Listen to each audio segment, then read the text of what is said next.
কালী পুজোর দিন কিভাবে বানিয়ে ফেলবে দুর্দান্ত স্বাদের খিচুড়ি ভোগ, সেই সিক্রেটই আজ শেয়ার করব তোমাদের সাথে।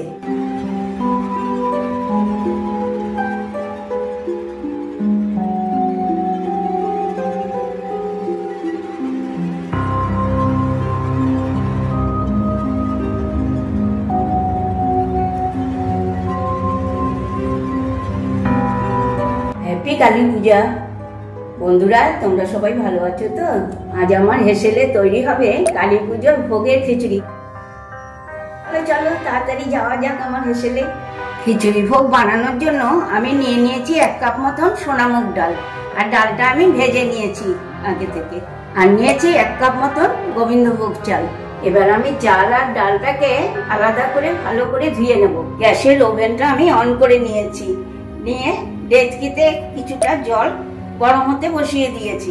এবার আমি দিয়ে নেব আমার ধুয়ে রাখা সোনামুগ ডালগুলো। এবার আমি দিয়ে নেব এই জলের মধ্যে কিছুটা কাঁচা সর্ষের তেল, যাতে না এটা উপচে পড়ে যায়।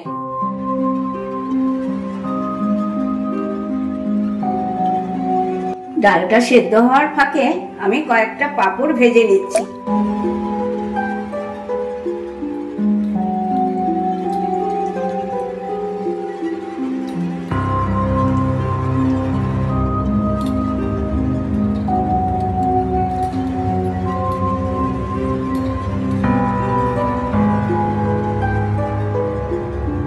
ডালটা আমার 10 মিনিটেই হাফ সেদ্ধ হয়ে গিয়েছে। এই সময় দিয়ে নেব আমি আগে থেকে ধুয়ে রাখা গোবিন্দভোগ চালটা।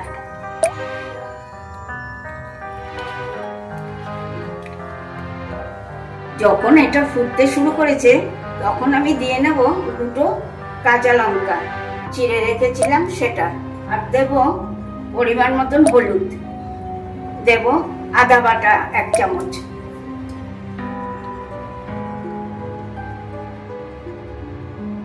এবারে ডাল চাল এগুলো সব একসাথে পুরোটা সেদ্ধ হোক। সুন্দর গন্ধ বেরিয়েছে গোবিন্দভোগ চাল, এদিকে সোনামুগ ডাল, খুব সুন্দর গন্ধ বেরিয়েছে। খিচুড়িটা আমার 50% প্রায় হয়ে গিয়েছে। এই ফাঁকে আমি তৈরি করে নেব একটা ফোড়ন। যেই তেলে আমি পাঁপড় ভেজেছিলাম সেই তেলই কিছুটা থেকে গিয়েছে। সেই তেলে আমি ফোড়ন দিয়ে নেব একটা শুকনো লঙ্কা, 2টো তেজপাতা, আর দেব একটু সাদা গোটা জিরে।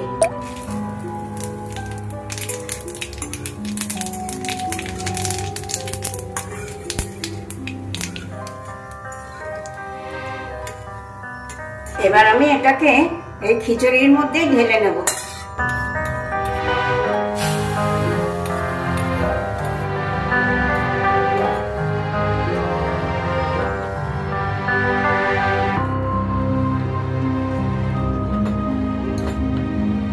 উপর থেকে দিয়ে নেব কিছুটা টমেটো। এবার দিয়ে নেব পরিমাণ মতন নুন, দেব একটা গুড়ের বাতাসা, 1 চামচ গরম মশলা, দেব 1 চামচ ঘি।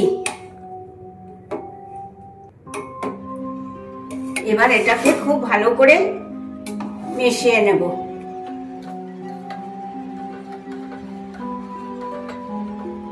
আর 5 মিনিট মতো লাগবে আমার খিচুড়িটা হতে।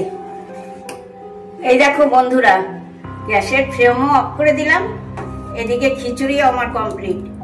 এবার গরম গরম খিচুড়ির সাথে পরিবেশন করব বাঁধাকপির তরকারি, পাঁপড় ভাজা আর 2টো কমলা ভোগ। কালী পুজোর সন্ধ্যায় আজ খিচুড়ি ভোগের রেসিপিটা তোমাদের কেমন লাগলো? ফেসবুক ইউটিউবে একটা লাইক একটু কমেন্ট করে আমাকে জানিও। যদি ভালো লেগে থাকে তাহলে একটু শেয়ারও করে দিও। মনে আছে নিশ্চয়ই মুখার্জি কিচেন। আর আজকে আসি, টাটা বাই বাই। তোমরা সবাই ভালো থেকো, সুস্থ থেকো। নেক্সট দিন আবার চলে আসবো নতুন কোনো রেসিপি নিয়ে।